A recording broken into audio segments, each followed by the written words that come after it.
Hey, Shalom, Kohloyim, Yahweh, Bahashem, Yahweh Shai, Bahashem, Rakakwadash, double honors to the apostles and others of great millstone who rule well over the flock. Shalom and salutation to you brothers out here that's pushing the words of truth and sincerity.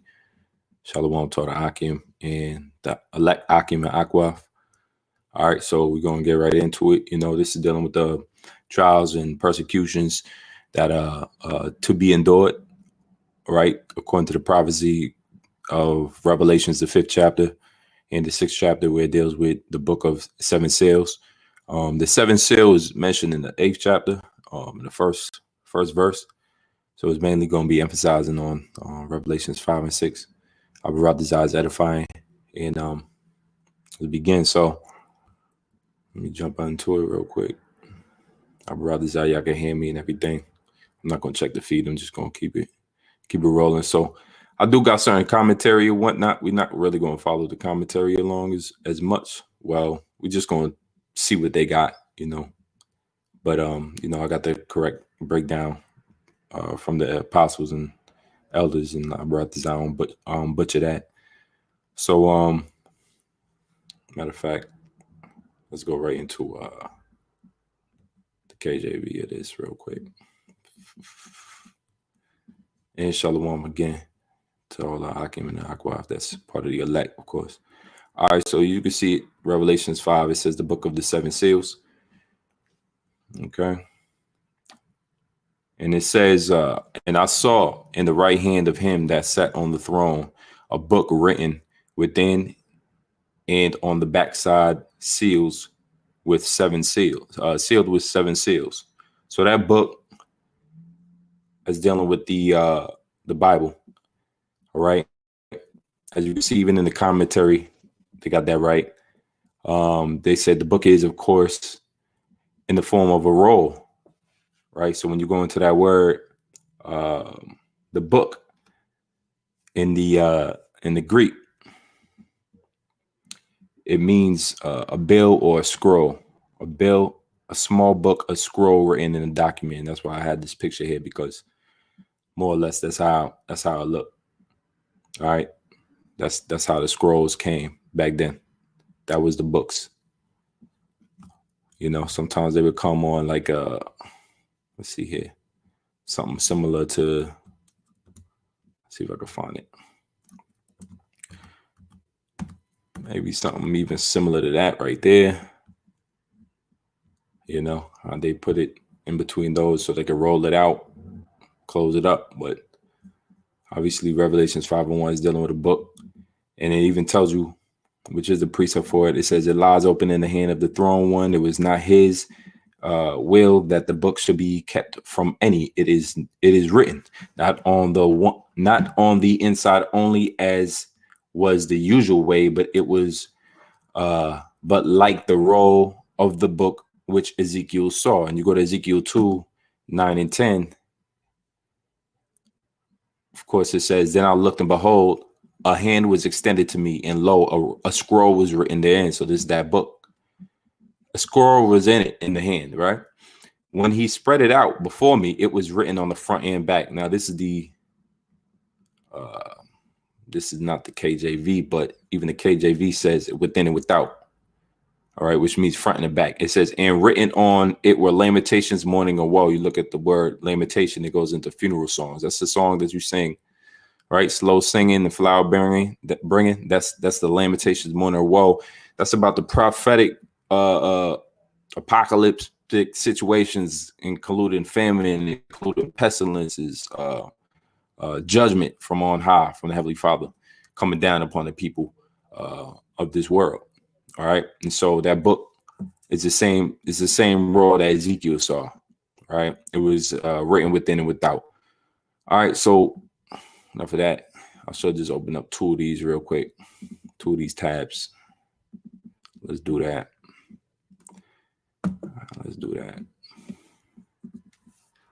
Just so I could keep my eye on it like that.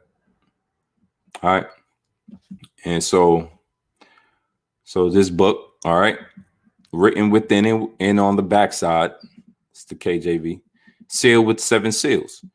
And I saw a strong angel proclaiming with a loud voice, who is worthy to open the book and to loose the seals thereof. Right. So the 7 seals. All right. And in the notes, it says the Bible was completely sealed. No one was able to understand it. Right. Now, real quick, Daniel's 12 and 9, I'm going to read it.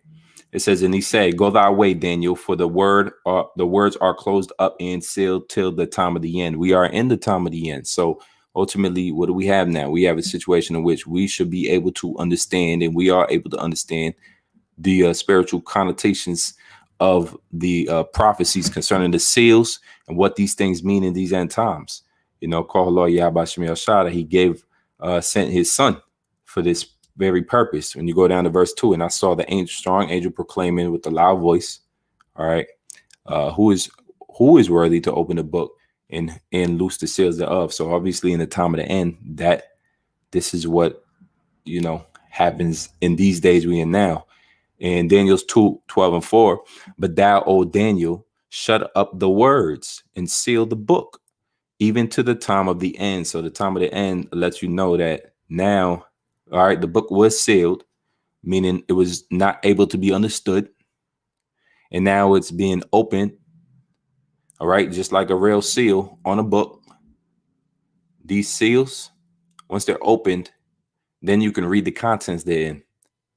Once the seal is stayed on the book, you can't read what's inside. You can't understand it. So figuratively, the seal represents a lack of understanding the contents of something inside. It's hidden still. It's not revealed. That's why it's a book of Revelation, to reveal. So the great revealing is about the end time prophecy, about some of the sufferings, persecutions that we have to endure. And keyword is endure. I mean, you have to overcome. He that overcometh will receive all of these things, right? White garments and crowns and scepters, rods of iron. All right. So things were sealed up for a period of time until an appointed time. And so they could be understood and read and decoded. All right. And we can be informed. And right, going back to Daniel 12 and 4, but thou, Daniel, shut up the words and seal the book, even to the time of the end. All right. Many shall run to and fro, and knowledge shall be increased. What kind of knowledge? The knowledge of technology in these last days. When you go into some of the future technology here, Web 4.0 is transforming the internet landscape. This is supposed to be happening within the next decade, if we're even here for that. Future convergence of the online and physical worlds has led to the emergence of Web 4.0, the next generation of the internet. And I'll skip down. Running on massively parallel networks, these applications hunt for textual and visual data, combing through the most subtle capabilities of humans, such as pattern recognition, with ways in which machines are already vastly superior, such as speed and memory. In addition to serving as a highly advanced search engines, they are playing a major function in the real world, gathering information on arrays of sensors, cameras, and other tracking devices now present in the environments, on vehicles, and even on people themselves.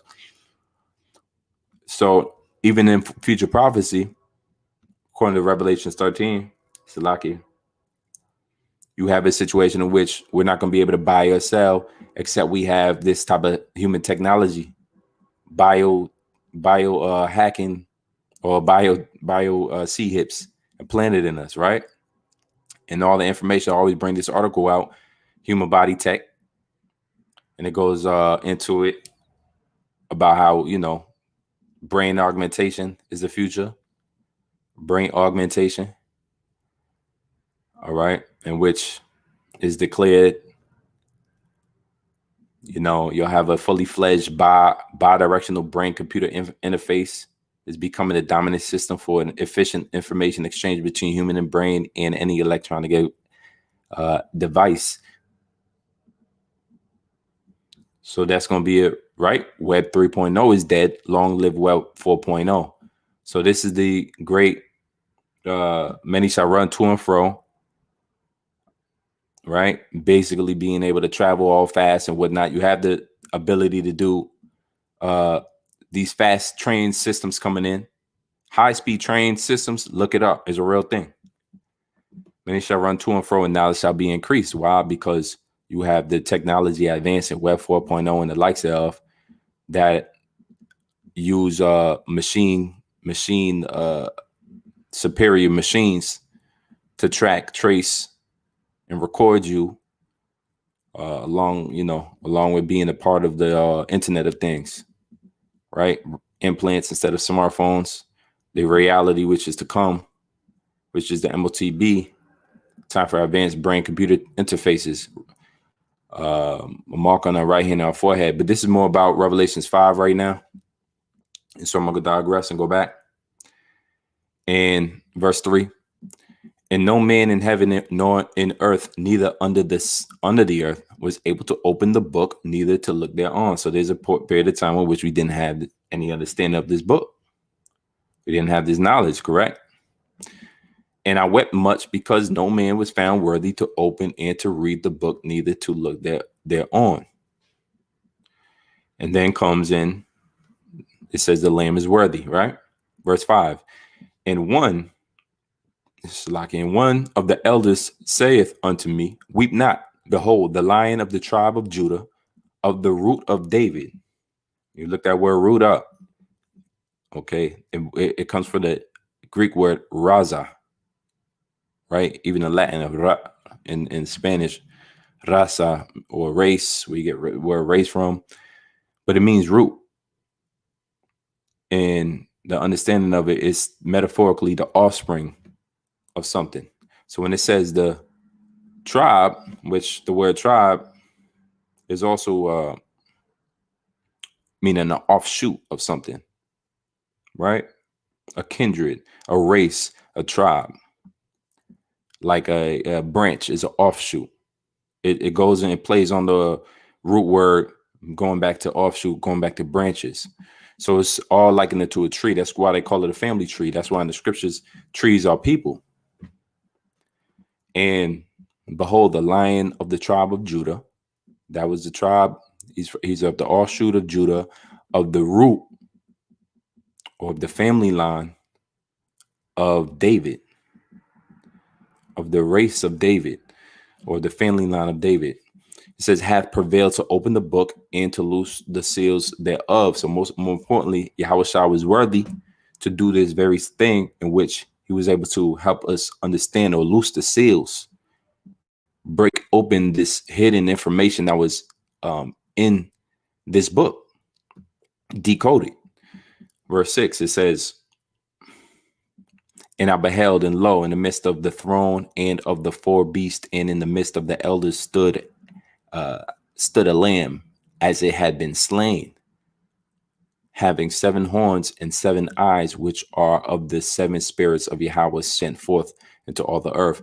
So you're seeing 7, 7, 7. You're also seeing 4 beasts, right? This isn't the beast NATO in the EU. This isn't a beast. Don't confuse it with the beast of anything else. This is dealing with the angels. You have the angel Michael, Raphael, Gabriel, and Uriel, right? And they're known as 4 beasts. And it brings that out. I believe it's maybe a chapter ahead. Let me find that real quick. It tells you exactly who those 4 beasts are. Let me see. Let me see. Bear with me.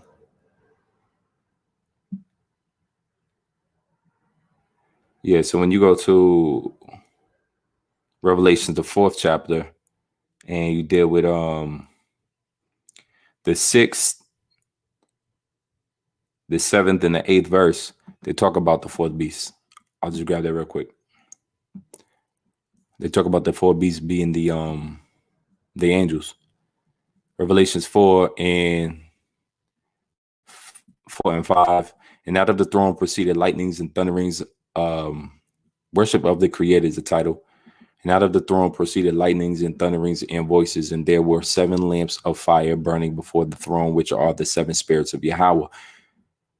And before the throne there was a sea of glass like unto crystal. And in the midst of the throne and round about the throne were 4 beasts full of eyes before and behind. So this is symbolically how they can see. The Lord gave him sight. The Lord gave him a great sight, a great ability to see. All right. Now, why would certain type of beasts, unless they was holy, be amongst the Heavenly Father's throne? Right. These are talking about the angels. And the first beast was like a lion, and the second beast like a calf, and the third beast had the face of a man, and the fourth beast was flying like an eagle. And the four beasts had each of them 6 wings about him, and they were full of eyes, and they rest not day nor night, saying, Holy, holy, holy, Lord power almighty, which was and which is and is to come. So these beasts is giving all praises to the Lord, the Father. These were angels. So, just proving that quick point. So when he's dealing with the 4 beasts in Revelations 5, it's talking about the angels from Revelation 4. And it says, and I beheld, and lo, in the midst of the throne of the 4 beasts, throne and the 4 beasts is where the Father is and his angels and the 4 archangels. And in the midst of the elders stood a lamb as it had been slain. That's Yahushua, having 7 horns. 7 horns meaning 7 means complete. Horn symbolizing power. 7 horns, complete power. 7 eyes. 7 symbolizes completion. All right. And eyes symbolizing the ability to see. All right. Omniscience is what they call it. Omniscience, which is nothing can be hidden from you. It means the state of knowing everything. Omniscience. Like science, to know. So omni, I think, is all knowing in the Greek. And either Greek or Latin, I'm not sure. Let me check that out. Let me verify that real quick. Yeah, it doesn't say. I'm not sure. Omniscience means all knowing, ability to know everything. So that's what the 7 eyes symbolize, which are the 7 spirits of Yahweh sent forth into all the earth. So here's Yahushua when nothing can be hidden from him, and he's all powerful. And that power is given to him by the Father. He has a complete ability of power and a complete ability to see. He's not all powerful, over more powerful than the Father.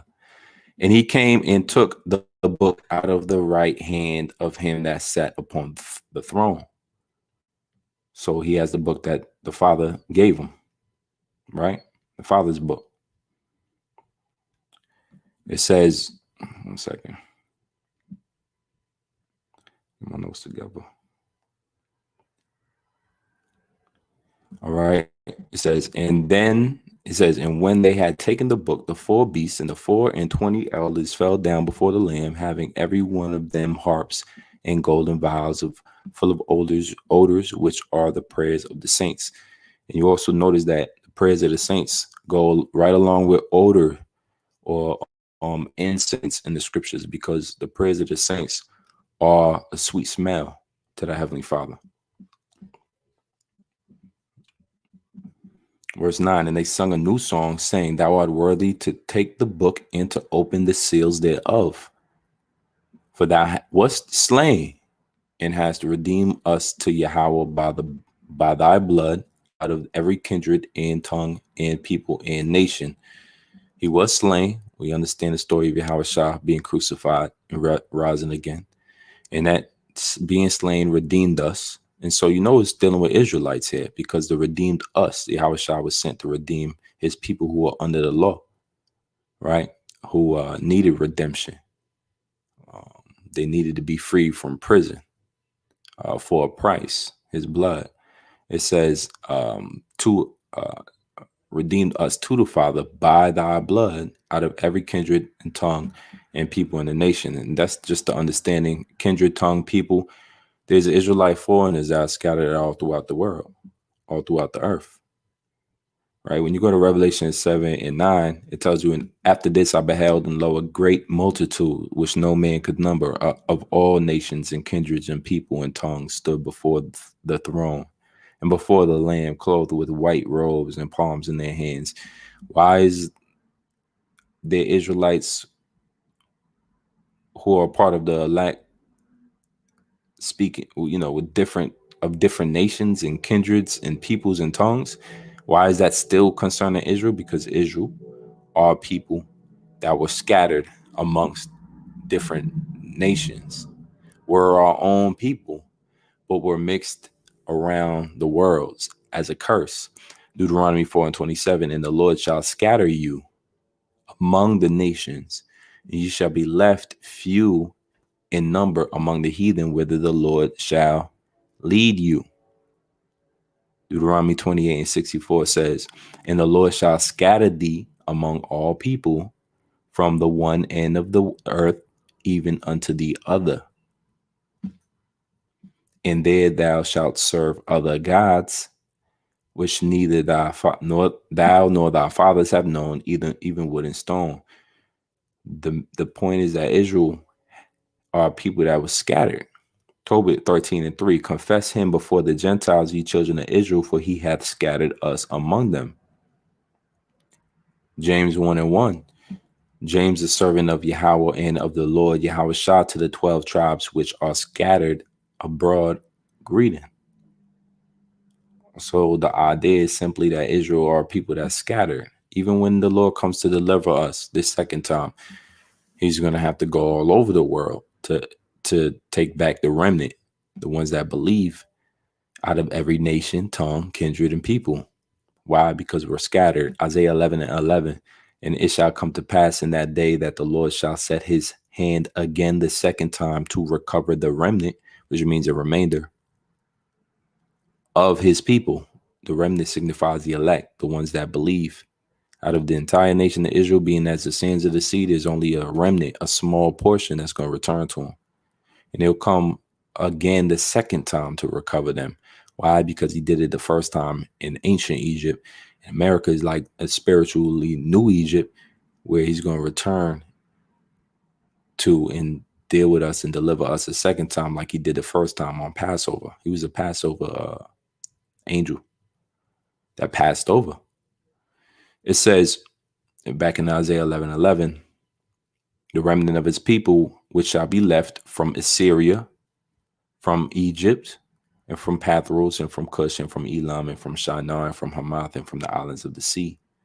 So the Lord is coming back from all of these areas to recover the remnant of his people, bring them out of all kindreds and tongue nations, like it says back in Revelations 9 here. It says, and they sung a new song, thou art worthy to take the book and to open the seals thereof. So now we have the understanding through Yahweh Shah, who is that lamb slain.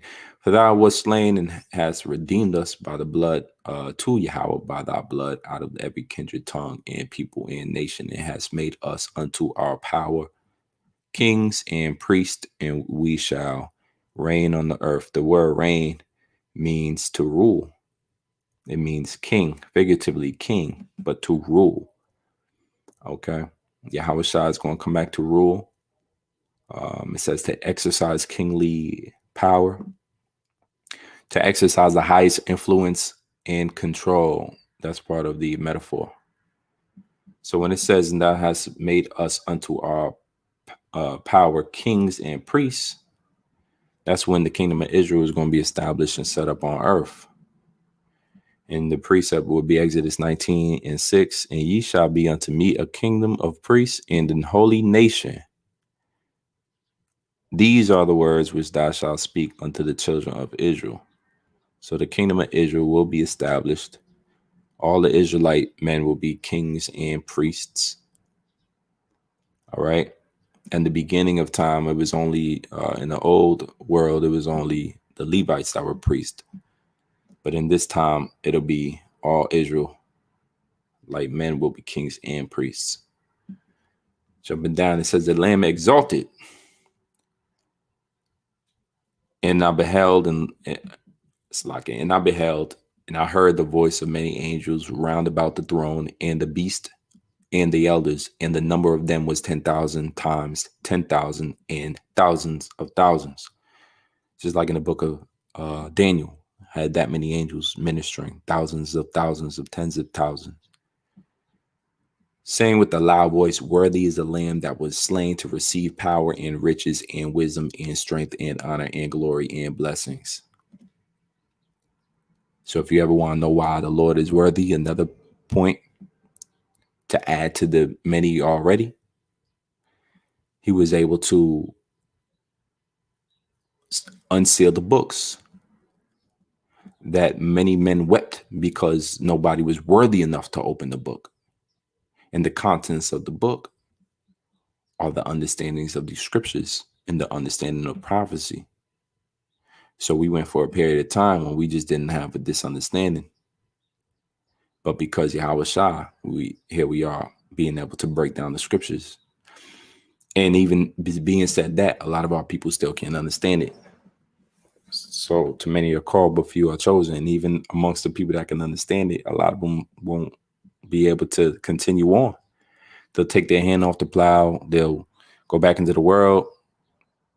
The deceits of riches and the lust of the flesh and the eyes will entice them back into the world. They'll get offended at the word, the parable of the sower.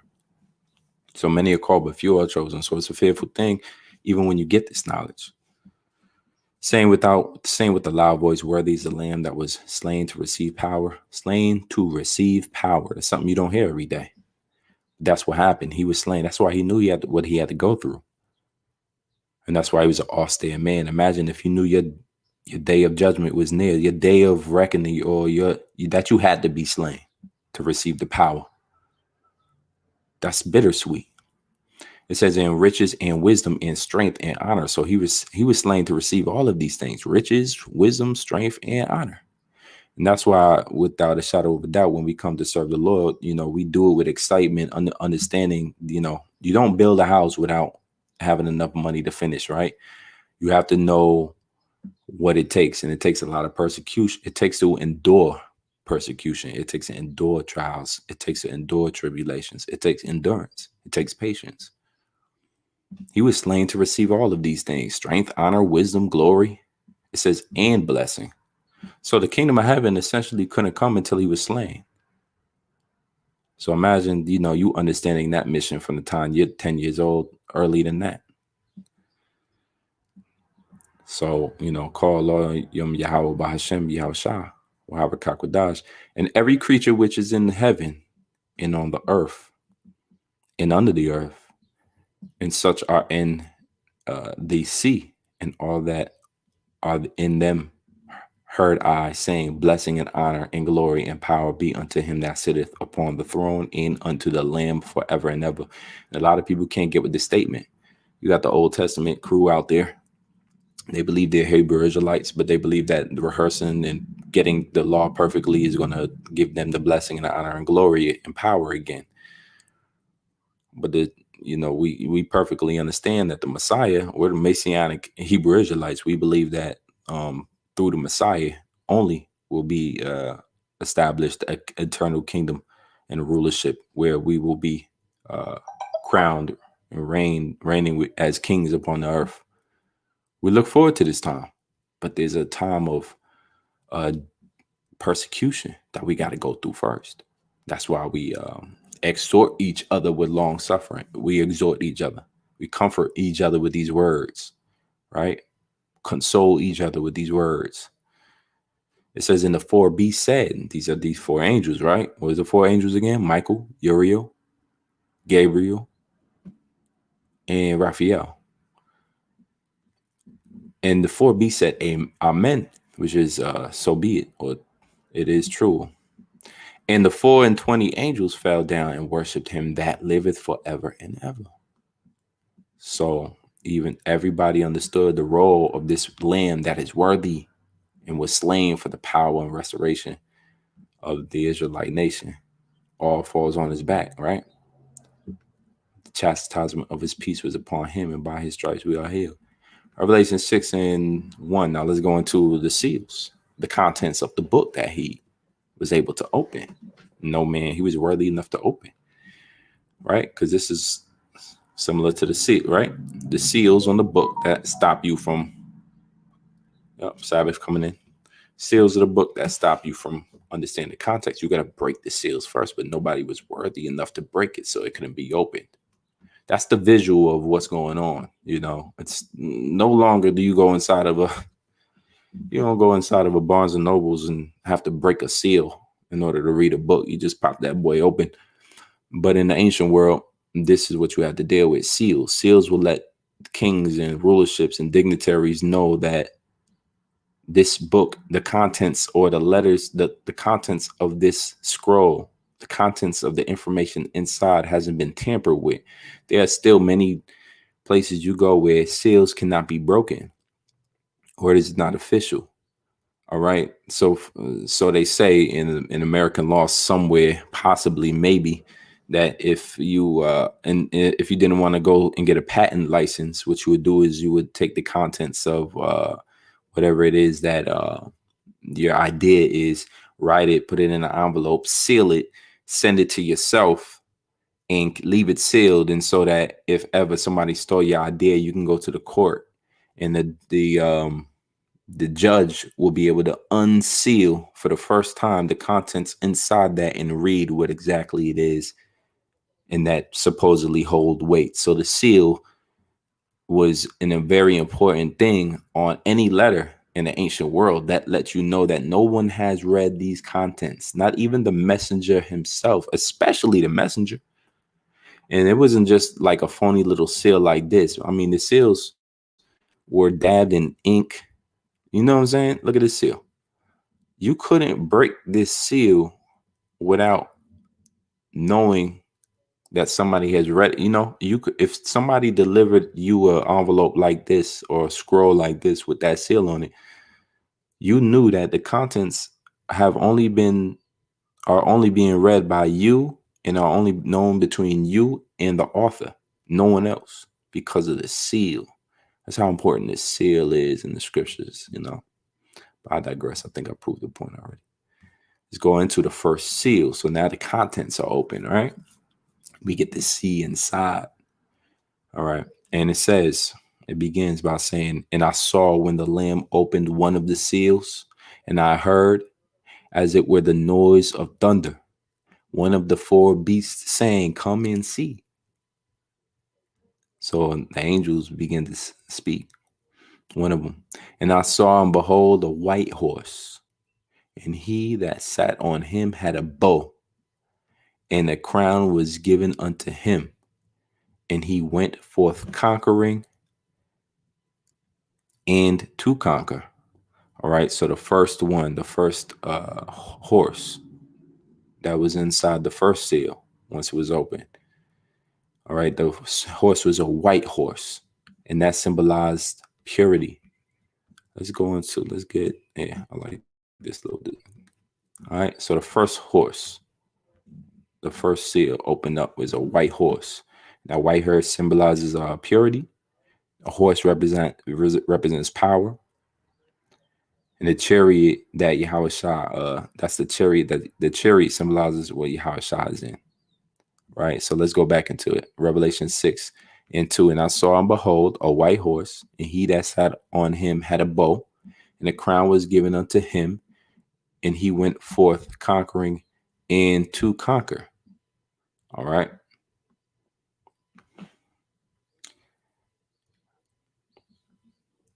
All right. So he went forth conquering to conquer. That's Yahushua. Okay. And that white horse is that power. All right. That Yahushua is returning with. It says, in the second seal was war. And when he had opened the second seal, I heard the second beast say, come and see. And there went out a horse that was red, and power was given to him that sat thereon to take peace from the earth. So this horse now that comes out, the second horse out of the second seal, is red. And what does that symbolize? None other than Esau, Edom. All right. Why is this horse red? And it symbolizes Esau because Esau is a red man. When you go into Genesis 25:30, it says, and Esau said to Jacob, feed me, I pray thee, with that same red pottage, for I am faint. Therefore was his name called Edom. The Hebrew for Edom is Adam, which means red. Edomites are the descendants of Esau. And so all of the Edomites, all right, are symbolized, especially the ones that were used to take down nations and rule with a sword. All right. That symbolizes Esau, the nation. Once again, and when he had opened the second seal, I heard the second beast say, "Come and see." And there went out another horse. Horse means symbolizes power. Red. So the domination, the world domination of the Edomites. And power was given to him that sat there on to take peace from the earth. Why? Because if you look at the track record or the history of the so-called white man, you'll see that all he's done is take peace from the earth. Right? And the precept to back that up. You can go into Habakkuk, the second chapter. It says, "Yea, also because he transgresseth by wine, he is a proud man, neither keepeth at home." So he's a proud man. He doesn't keep at home. It says, "Who enlargeth his desire as hell." We know hell symbolizes the pit or a grave, meaning the idea is that metaphorically a grave is something that cannot be filled, right? You've never seen, heard of somebody not dying because, the grave or the hell, there was no more space for them or something like that. Hell is a unquenchable place, until the Lord conquers death. Hell can happen, death can happen to anybody, essentially, correct? And so his desire is as hell, meaning he can't be satisfied. It says, "and is as death." So it describes hell and death as the same thing, and cannot be satisfied. So is that understanding is hell, death. None of these things can be satisfied because more people die. People die every day. Seems not to be a place that's ever at full capacity. It says, but gathereth unto him all nations and heapeth unto him all people. We're reading about why Esau is that red horse that power was given to him that sat there on to take peace from the earth. All right. It says in verse 6, "Shall not all these take up a parable against him and a taunting proverb against him and say, woe to him that increaseth that which is not his?" I mean, if you talk about people that are caught red-handed, that's dealing with a Edomite, somebody that's caught with their hand in the cookie jar, caught with being involved with other nations and war and coup d'etats, man. It already came back. Let's say, for instance, the situation of the Haitian president that got murdered not too long ago. What was that, last year? And then they, it was Colombians that was in there, and all the news left it at that. But when you dug a little deeper, you found out that those Colombians were CIA trained agents. So here go again, Esau with his hand in the cookie jar. Right? But going back to Habakkuk 2 and 6, "Woe to him that increaseth that which is not his." How long? "And to him that ladeth himself with their clay." That's the hibacha. I mean, it's debt. America is in serious debt. It's directly talking about Esau, Edom. Shall not they rise up suddenly, that shall bite thee, and awake, that shall vex thee, and thou shalt be booties for them? And so that's the coming understanding that these nations will, take advantage of Esau eventually. It says, "Because thou hast spoiled many nations, all the remnant of the people shall spoil thee, because of men's blood, and for the violence of the land and of the city, and of all that dwell therein." So there's going to be a coming judgment upon the people of Esau, Edom, who will now have the ability to take peace from the earth. And that's what they've been doing, dropping bombs, going into wars, so forth and so on, right? Taking advantage of weaker nations, weaker countries, causing people to go into debt through their global, IMF, monetary fund policies that bank rob, essentially, countries. All right. This is what Esau do. It says back in Revelations 4, 6 and 4, and they should kill one another. And there was given unto him a great sword, and that sword is his ICBM technology, right? And the sword goes back all the way back to the blessing that was given to him by our father Isaac, because we shared the same father, Esau and Jacob, whose name was later changed to Israel. So we are technically brothers. But what did he do? He broke that brotherly covenant when he began to slay us. And the Most High made it very specific that he has a serious anger against the people who touch the apple of his eye. That's mainly Esau Edom. He's a notable figure in great future judgment, prominent figure, of great future judgment, the only nation that will be cut off perpetually from existence and wiped off the face of the earth in the coming calamities. Right? Scriptures always talk about Revelation and the third part of men that's dealing with the seed of the wicked, Esau. He is the only seed or a child that is known as a child of the wicked. That is spiritually Satan. I mean, the physical manifestation of Satan on earth, man. That's why we in hell, and this is his heaven, because he got the sword and he does whatever he wants to do, and his design is to kill. Genesis 27:38, and Esau said unto his brother, hast thou but one blessing, my father? Bless me, even me also, O my father. And Esau lifted up his voice and wept. And Isaac his father answered and said unto him, behold, thy dwelling shall be the fatness of the earth. What does it mean? That means he'll be a robust one. That's what it means, fatness. It says live deliciously, or a rich dish, fatness, right? Vigorous, so we'll have all, he'll be rich, an inheritance. It says that thy dwelling shall be the fatness of the earth and of the dew of heaven from above. I mean, everything that the dew touches when you wake up outside and you look at the morning dew is over all the grass. That's how much the Lord, his father blessed him with in that time. So they currently have the best of everything, and they live in the best places, right? The proof to that is, in Psalms 73, it goes into that. I believe I'm quoting the right scripture. It was one that say, Psalm 73:3. For I was envious at the foolish when I saw the prosperity of the wicked. So they are in a prosperous mode right now in that song of ASAP. Verse 40 says, and by thy sword thou shalt live, and thou shalt serve thy brother. All right. And so we can understand that the seal where the red horse came from, or the seal which held the red horse, and the red horse was given a power to take peace from the earth, that they should kill one another. And there was given unto him a great sword. That sword is going all the way back to this blessing. When it says, and thou shalt serve thy brother, and we know that serve is causing somebody to be put to death, right? But it's also to execute. It says here in the abad in the Greek, Hebrew, serve thy brother, you will execute him.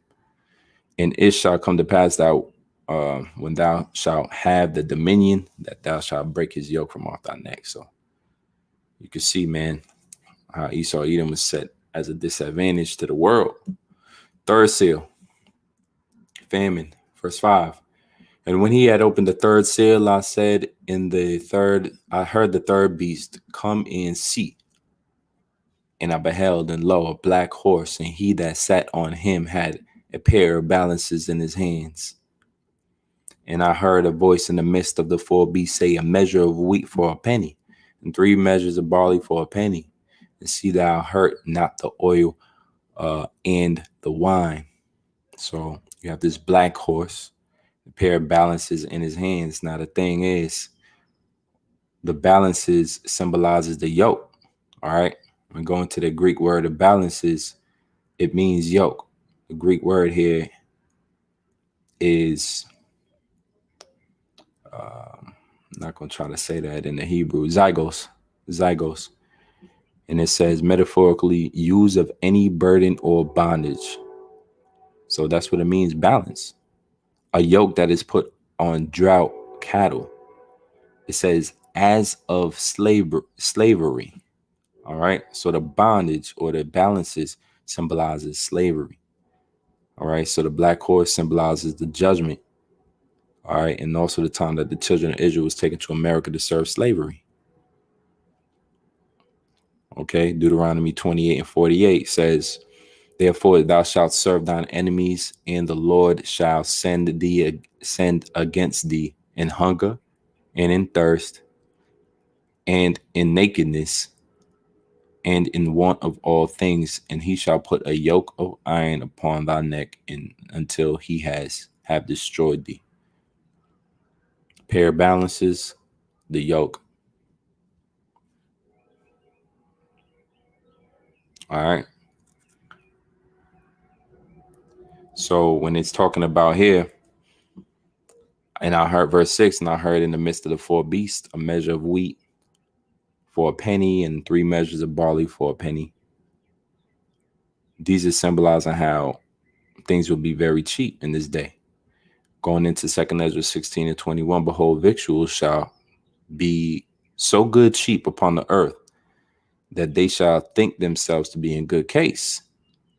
And even then shall evils grow upon the earth, sword, famine, and great confusion. So in the times in which a measure of wheat for a penny and 3 measures of barley for a penny, there shall instead, it'll lead you to think you'll be in good case, but evils will grow upon the earth, and swords and famine and great confusion. Verse 22, for many of them that dwell upon the earth shall perish of famine.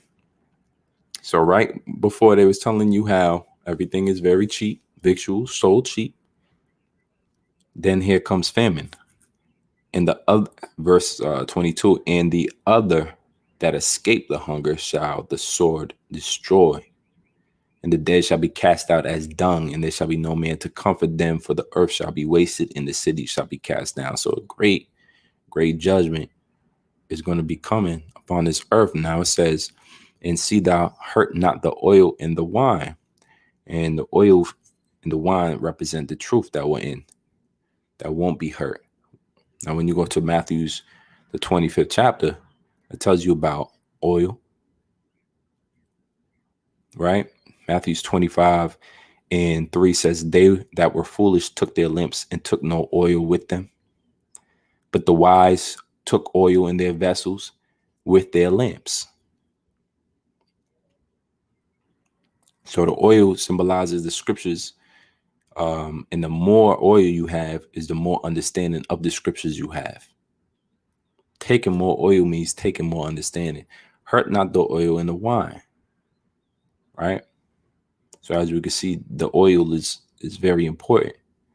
Verse 8 in Matthew 25, and the foolish said unto the wise, give us your oil, for our lamps are going out. But the wise answered, saying, no, not so, lest there be not enough for us and you, but go ye rather to them that sell and buy for yourselves.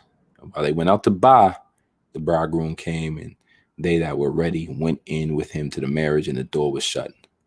So the ones that are foolish, while they was going to look for more oil, trying to get more truth, it was too late. They didn't utilize that time correctly. And now the door is shut already for them. So that oil in this wine symbolizes this truth here during the time of the third seal and how it won't be hurt. Now you're going with the fourth seal. It's saying, when he had opened the fourth seal, I heard a voice coming, and I heard a voice of the fourth beast say, come and see. And I looked, and behold, a pale horse, and his name that sat on him was Death, and hell followed with him. Now, for hell to be a place where people burn up under the ground, why is it moving around, walking and following them? That should be the question that goes on in your mind. It's a place, according to some of these camps, it's a place where it's underground. It's a literal location where you burn forever. Somewhere it's a literal, actual location. Some of them don't say it's underground. They know it comes from Dante's Inferno, but they still go along with the idea that it's an actual place where you go after death to be judged. But the question still remains, how is hell moving around, following death? How? Reading it again. And I looked, and behold, a pale horse, and his name that sat on him was Death, and hell followed with him. And power was given unto them over the fourth part of the earth, to kill with the sword, and with hunger, and with death, and with the beasts of the earth. All right, so that's the fourth seal, or the fourth seal had a pale horse in it, right? And so the pale horse represents everything that's written in You got 2nd Ezra 15 and 16. And the water for the brother that got these notes down on the King James Bible app. It is a website. All right, so 2nd Ezra 15 goes into it, and we'll grab it real quick. Hold on. Everything that's symbolized with the pale horse. Let's get it here.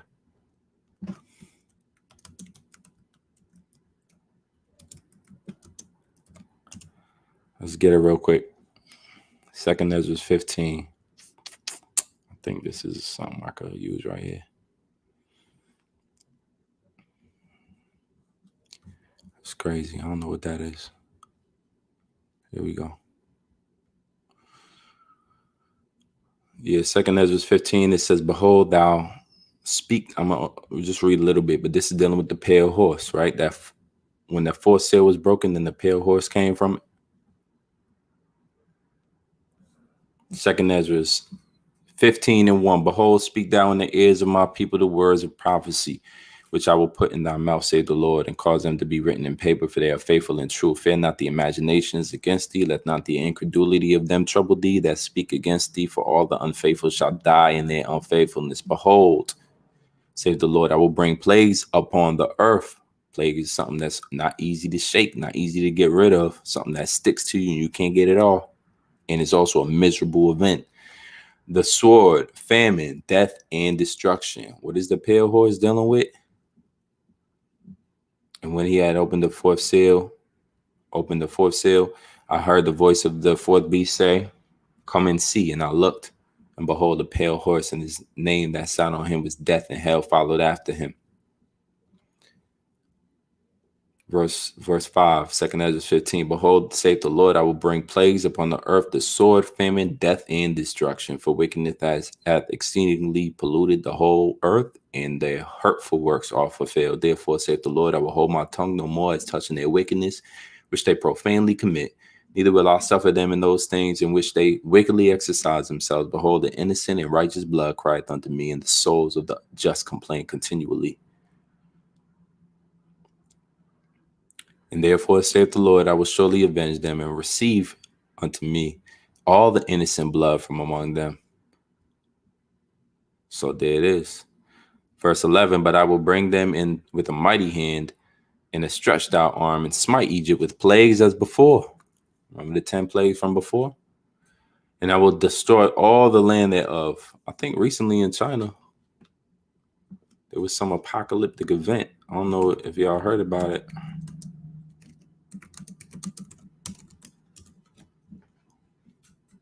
Oh man, let's see, they're gonna get in the news. Worms in the rain. Y'all ain't hear about this one? This is some troubling type of phenomenon that happened in China. Worm rain in China. This bizarre phenomenon leaves internet stunned. The article is from March 11th. What's today? The 12th. This is yesterday. It rained worms in China. So don't just think that, there's going to be all types of situations. There's going to be apparitions out here, meaning you're going to see demons, man, floating in the midst of the sky like you're watching Ghostbusters or Ghost, the movie or something like that. But they're going to be demonic entities and spirits. Beasts is going to start doing what they're supposed to do, used to attack people. So it's going to be a real serious situation. It says, "And smite Egypt with plagues as before, and will destroy all the land thereof. Egypt shall mourn, and the foundation of it shall be smitten." And it's talking about America, which is Revelation 11 and 8. This place is spiritually Egypt and Sodom. And why? Because the place is talking about America, because it tells you that you'll smite Egypt with plagues as before. So this ain't talking about the old Egypt. It's talking about the new one. So we got that now, right? Now, this is all dealing with that pale horse of the fourth seal. What else is a pale horse? Revelation 16, "Woe be unto thee, Babylon and Asia. Woe be unto thee, Egypt and Syria. Gird up thyselves with sackcloth." This is all dealing with America, by the way. Place of future prophecy based upon what prophetic event this is talking about. "Gird up yourselves with cloths of sack and hair. Bewail your children and be sorry, for your destruction is at hand. A sword is sent upon you, who may turn it back. A fire is sent among you, who may quench it. Plagues are sent unto you, and what is he that may drive them away? May any man drive away a hungry lion in the wood, or may anyone quench fire in the stubble? When it hath begun to burn, may one turn again the arrow that is shot of a strong archer?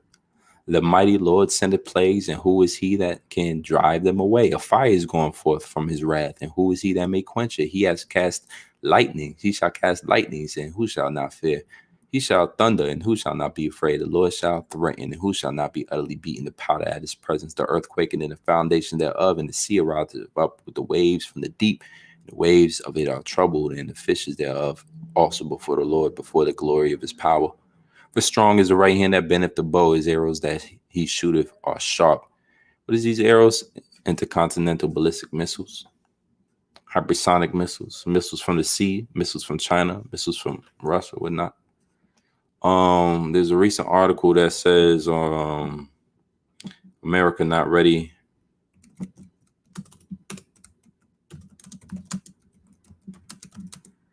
Russia, China. Let's get this real quick. U.S. not ready for the era of great power conflict. This is from the Wall Street Journal, March 6th, last week. In the top, let's read just the first one. It says, Clinton hint note returned from a deployment in Baghdad. Shut up. Get this out of here. In Baghdad in the spring of 2018 to a new assignment in a staggering realization. A classified Pentagon war game simulated a Chinese push to take control of the South China Sea. The Air Force officer charged with plotting the service's future learned that China's well-stocked missile force had rained down on the bases and ports of the U.S. relied on in the region, turning American combat aircraft and munitions into smoldering ruins in a matter of days. My response was, holy crap, we are going to lose if we fight like this. So, yeah, the devastation to come is that the U.S., according to the Wall Street Journal, is not ready for an era of great power conflict. You're not ready. You're not ready. You're not ready, man. Why? Because the Lord says plainly, for strong is his right hand that bendeth the bow. His arrows that he shooteth are sharp, and shall not miss. When they begin to be shot into the ends of the world, behold, the plagues are sent and shall not return again until they come upon the earth. The fire is kindled and shall not be put out till it consume the foundations of the earth. Like an arrow which is shot of a mighty archer returneth not backward, even so the plagues that shall be sent upon the earth shall not return again. Woe is me! Woe is me! Who will deliver me in those days? The beginning of sorrows, the great mournings, and beginning of famines and great death. And we read about famines and great death when you're reading about the pale horse. And I looked, and behold, verse 8, a pale horse, and his name that sat on him was Death, and hell followed him. And power was given unto them over the fourth part of the earth to kill with the sword and with hunger and with death and with the beasts of the earth. Woe is me! It says, the beginning of wars and the powers shall stand in fear, and the beginnings of evils. What shall I do when these evils shall come? Behold, famine and plague. Behold, famine and plague, tribulation and anguish are sent as scourges for amendment.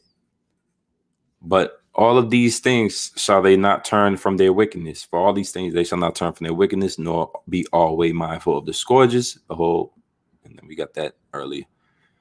So you got a situation in which death and hell, right? Death is going to be prominent in the future judgment. That's part of the persecution that we got to endure. You're going to see dead bodies. It's going to be like the Sixth Sense. I see dead bodies. And hell. Why? Because the grave is going to be everywhere. Everywhere you look, it's going to be dead. From famine, dead. From pestilences. What are they talking about now? Monkeypox. And then the H3N20. We ain't going to go too much on that, man. We're going to leave that right where it's staying. Y'all know what we're talking about. Right? But here it is. Hell is moving around. It's not a place where you go after you're dead. It's the grave. And power was given unto him that over the fourth beast fourth part of the earth, to kill with the sword, and with hunger, and with death, and with the beasts of the earth. The fifth seal, martyrs, verse 9. And when he had opened the fifth seal, I saw under the altars the souls of them that were slain for the word of Yahweh and for the testimony which they held. And they cried with a loud voice, saying, How long, O Lord, holy and true, dost thou not judge and avenge our blood on them that dwell on the earth? What does it mean to avenge? It means to vindicate one's right, to do one justice, to protect, defend one person from another. To avenge means to punish a person for a thing. When has Edom been punished? All right, that's the third beast. All right, who's that third beast? All right, or is he second? The second beast, Esau, Edom. When was he punished? He'll be punished when Yahweh Shai returns, right? Returning with in the day of the white horse. Where am I? Here we go.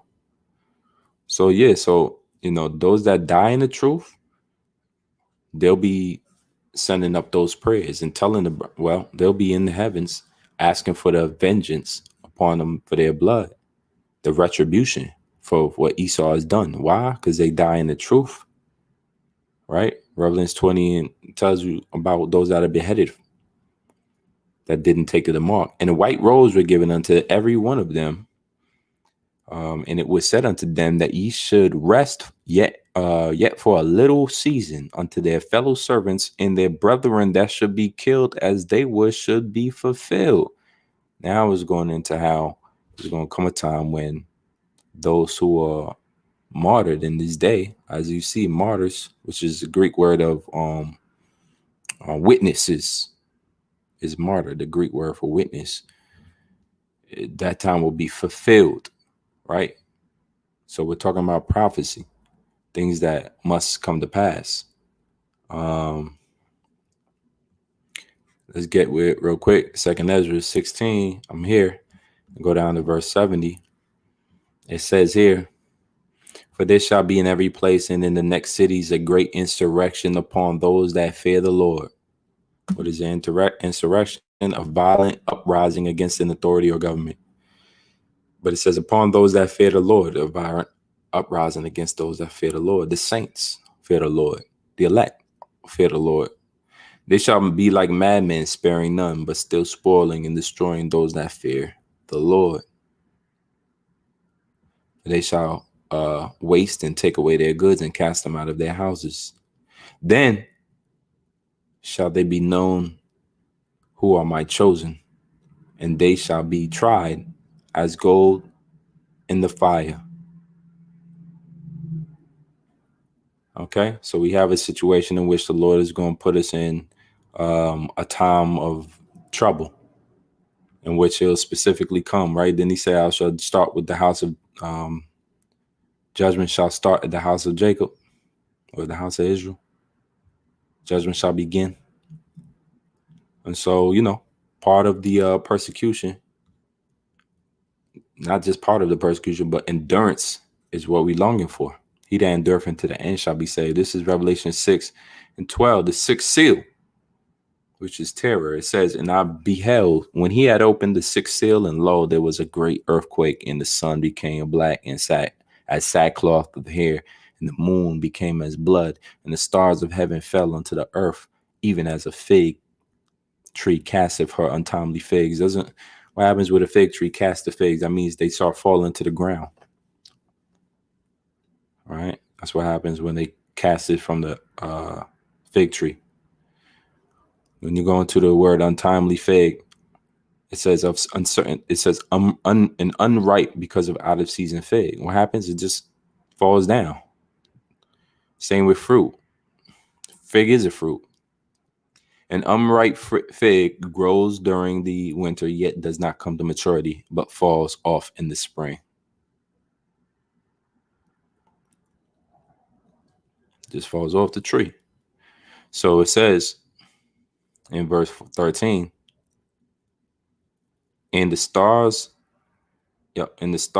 of heaven fell onto the earth, even as a fig tree casteth her untimely figs when she is shaken of a mighty wind. So they just falling. You know, imagine this tree with all these untimely figs. They about to fall, but now it's shaking with a mighty wind. They just gonna fall all of a sudden, just like the stars of heaven, right? So what's gonna happen? Stars of heaven falling to the earth symbolizes ICBM missiles, right? You're going to Revelation 8 and 10. It tells you, and the third angel sounded, and there fell a great star from heaven, burning as it were a lamp, and it fell upon the third part of the rivers, upon the fountains of rivers. All right. Third part. Anytime it's dealing with a third part, it's dealing with Esau, Edom, correct? Third part of man. Revelation 11 and 8 and 11. And the name of that star is called wormwood. And the third part of the waters became wormwood. And many men died of the waters because the waters were made bitter, meaning they had radiation in them. What causes radiation and bitters the waters? But it's also like a star falling from heaven. It's these nuclear ICBMs. They shot off into the air, propelled with a fuel tank. The fuel dislodges and leaves the warhead, which, you know, GPS satellite repositions itself and enters into the atmosphere, and the different warheads position themselves over whatever area they're designed to detonate over using the computer guided system or a missile guided system. All right, and they fall from heaven, and then they cause that mighty wind. They cause that shaking of the earth. The earth shall rail to and fro. Right, so we know all about ICBM technology. Isaiah 34 and 4, and all the hosts of heaven shall be dissolved, and the heaven shall be rolled together as a scroll, and all their hosts shall fall down as a leaf falleth from off the vine, and as a fig from the fig tree. So it's using the same example that it did from Revelation 6, right? In Isaiah 34 and 4. For my sword shall be bathed in heaven, behold, it shall come down upon Idumea. That was a Greek word for Edom. And upon the people of my curse, the judgment. So now you can understand the Lord cursed these people.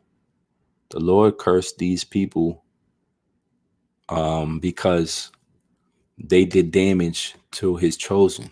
That's why. Right? You can speak all day about how they skin pigmentate. It ain't about their skin pigmentation or lack of thereof. That's just a sign that they have the mark of Cain. It ain't about their eye color or the lack of color in their eye, because they got, you know. It ain't about the fact that they can't dance while the Lord wants to destroy them. Verse Isaiah 34 and 8, it says, for it is the day of the Lord's vengeance and the year of the recompenses for the controversy of Zion. The Lord got a controversy, meaning he has a strife, a dispute, a quarrel. He got a problem that he's about to plead the case of his people, Zion, because you did offense to us.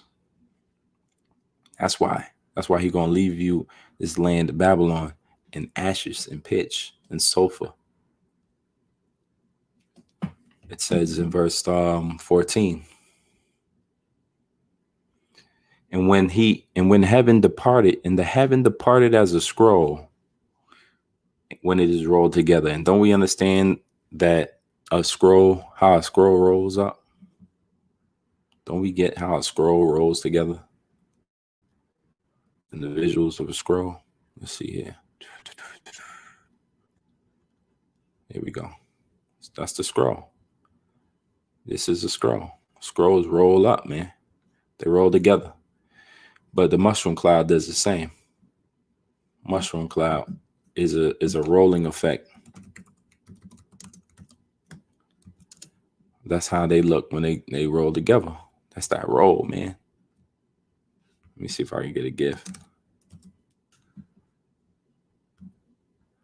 It literally rolls together, man. Ain't no other way to put it.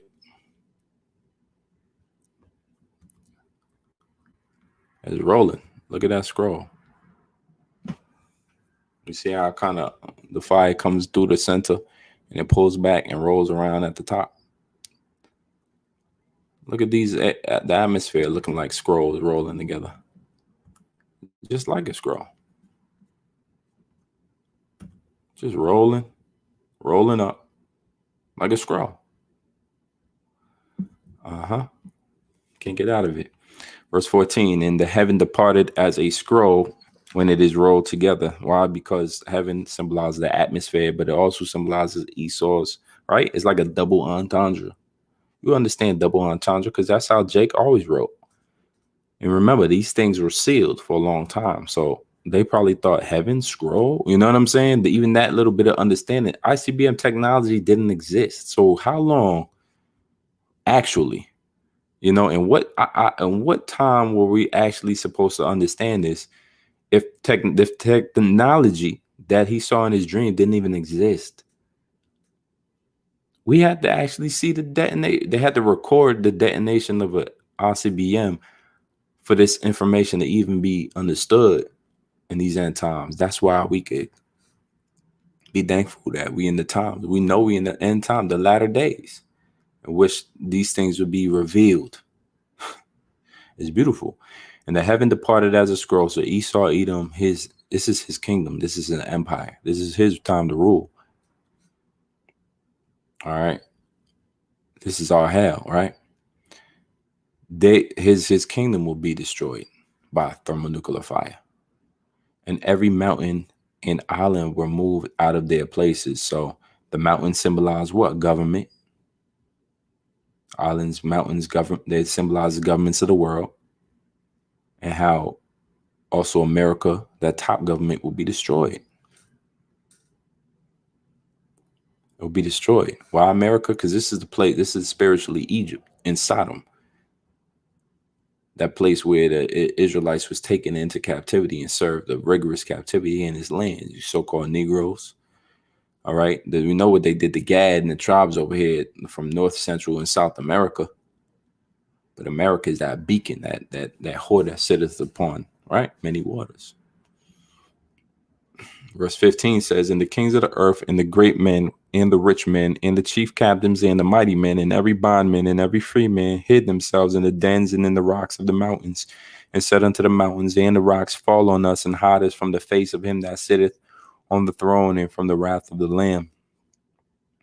Where are they trying to go? They're trying to hide, right? Why are they trying to hide? Because of persecution to come. You go to Amos 9:2. Though they dig into hell, then shall mine hand take them out. Take them. Though they climb unto heaven, thence will I bring them down. This is the idea that they can escape the judgment of the Lord by digging into the deep underground military bases. Brothers bring them out continually. They can escape this by a deep underground military base or just by going into the heavens, into these different satellites and space stations that they have, right? Esau got it, man. He got the technology to go all up into space. He does it all the time. How about this? This is Da Vinci. What is Da Vinci? Is a robotic spacecraft sent to investigate the atmosphere of Venus. Some of these Edomites think they're going to be around Venus by this time. Having launched in 2029, so this is something that they planning on doing, and performed a series of flybys. So Esau plans on going into the heavens to disappear. It's nothing that we haven't heard before. You see? There's all types of satellites in space right now, man, that are Googleable. There's all type of observatories, docking stations. So his main thing is to get away from nuclear attack. That's prophesied in the scriptures. Let's get back into it. You could learn more about this. The International Space Station can't stay up there forever. Deorbit, re-entry. You can learn about that. Or just type in, International Space, ISS. Type in Da Vinci lands on this. This is Da Vinci. Sending little ships, capsules to different planets, solar system. This is what Esau's about: escaping, getting the hell off of Earth, man. Trying to escape judgment. Like maybe he can just set up a colony where they can live forever. If the Lord's coming back to judge them on Earth, then he can get the hell out of Earth. That's his idea. Let's go back to Revelation 6. And it says in verse 16, and said unto the mountains and rocks, fall on us and hide us from the wrath of the Lamb. For the great day of come, who shall be able to stand? So that's Esau. That's the ones that, the mighty men, the rich men, the chief captains, the kings of the earth, and the great men. These are the men that are trying to escape. Right? They're trying to do their best to escape because they know a great day of reckoning is coming. The controversy of Zion, they heard about it and they know who is able to stand. So they're trying to get the hell out of Dodge. And lastly, when you go to and 8, it just talks about, just quickly, what is the last seal, the 7th seal. And it says, and when he had opened the 7th seal, there was silence in heaven about the space of an hour and a half. And also the angels were stood before Yahweh, and to them were given 7 trumpets. And another angel came out and stood at the altar, having a golden censer, and there was given unto him much incense, and he should offer it with the prayers of all the saints upon the golden altar which was before the throne. So continue to pray. Prayer of the saints availeth much. It's a sweet smell, just like incense going up in the nose of the Heavenly Father when you pray to him. Pray continually, pray without ceasing, watch and pray. Pray and fast. And the smoke of the incense which came with the prayers of all the saints ascended up before Yahweh out of the angel's hands. And the angel took the censer and filled it with the fire of the altar and cast it into the earth. And there were voices and thunderings and lightnings and earthquakes. And with that, I'm going to end it here. I brought this out. This video was edifying. Call Loyim, Yahweh Hashem, Yahweh Shai, Wahara Kakwadash. Double honors to my apostles and elderships. And shalom to Ali, Akwaf, and Akim of Israel. Shalom.